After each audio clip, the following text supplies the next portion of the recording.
Hi everyone, welcome to Heather Mary Ann. I am so excited that you came back.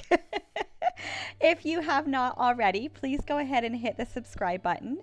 My goal on this channel is to show you guys and inspire you to build something that you have either seen on Pinterest or a design that you have in your mind. So maybe by showing you the way that I build some of the things that I build, it will give you different tricks and techniques to go ahead and challenge yourself and start building.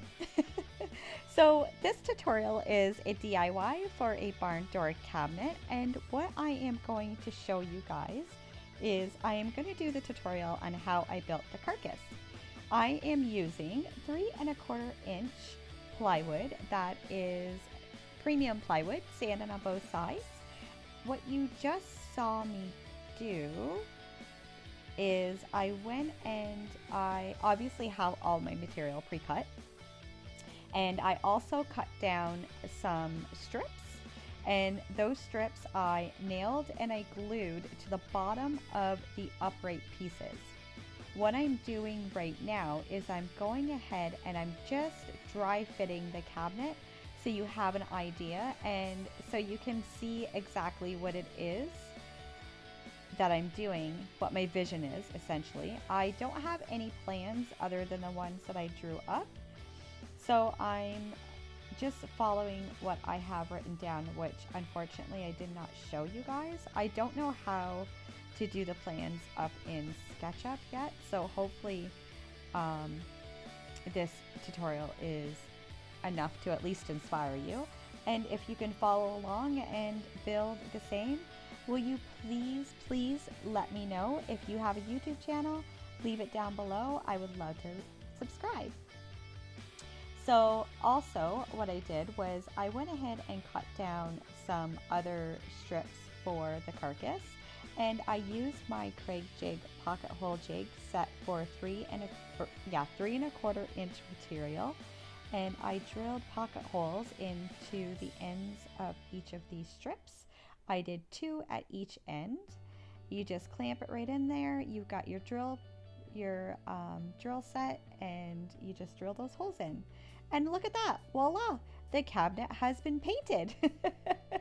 So what I did was I went and I don't have this on camera, but I actually nailed those bottom pieces into the bottom strips of plywood that I cut down, and I nailed those in with 1¼ inch nails with my Ryobi brad nailer. I love my Ryobi brad nailer. It is the 18 gauge one, and it is not super heavy. My hands aren't very strong, so I need something that I can hold that's easy to use. I can turn it on its side. I can pick it up with one hand. I can easily, it's easy to load. The battery lasts forever.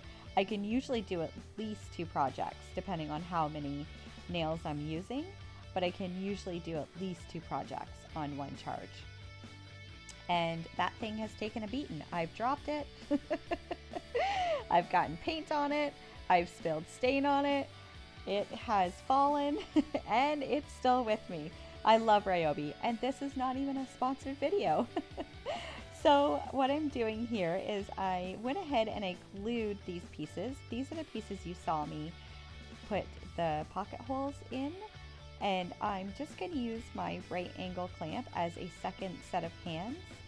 I'm going to go ahead and clamp this piece on so that I have it set in place, because if you've ever done this without the clamp, you will know that once you get the glue on there and you go to start screwing it in, it slides and moves all over, and you don't have that nice flush square,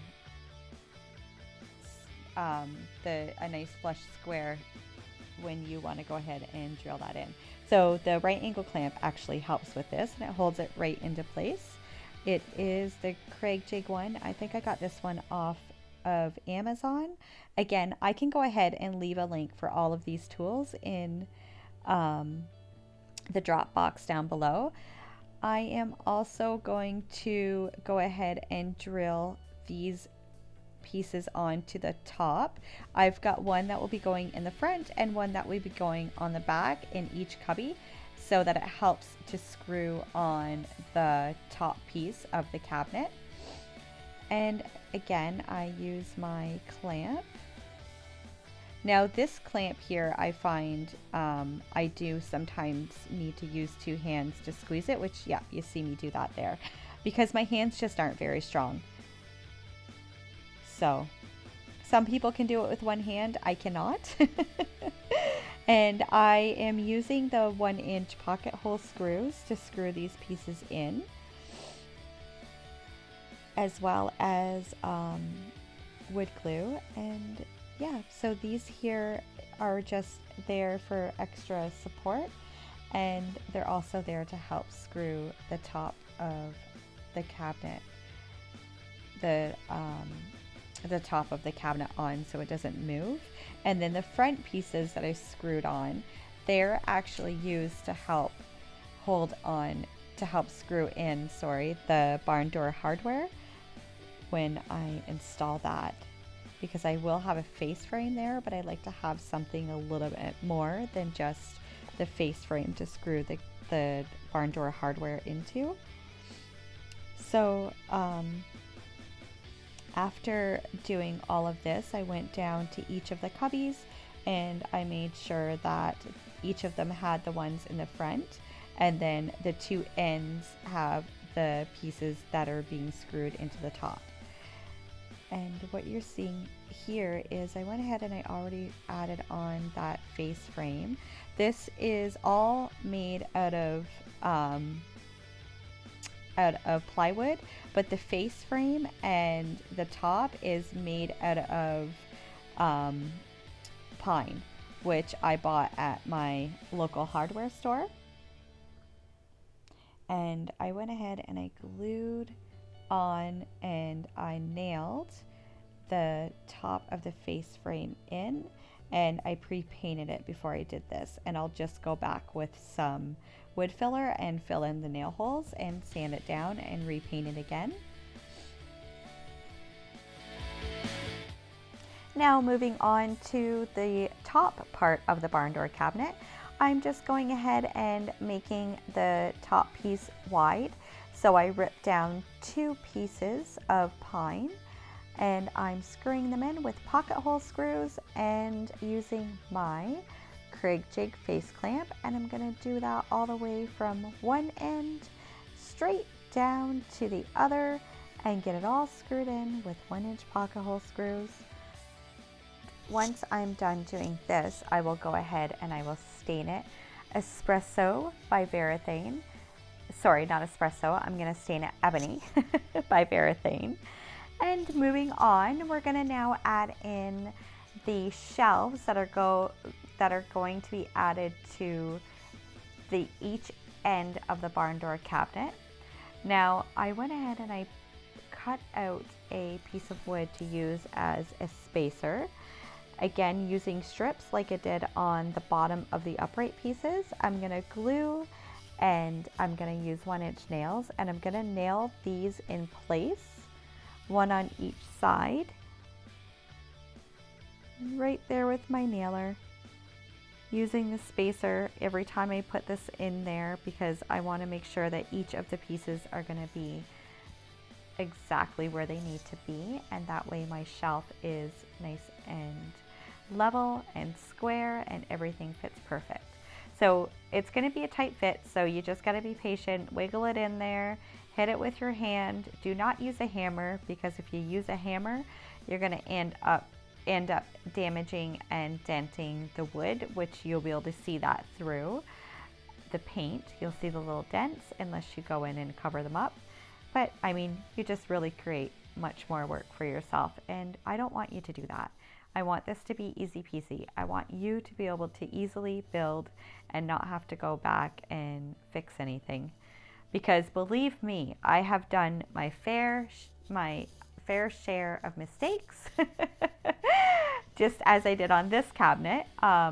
So One thing that I didn't do when it was finished was I didn't know to add silicone in the joints where the shelf meets the upright pieces to make sure that it gives it a nice, clean, sleek look when you paint it.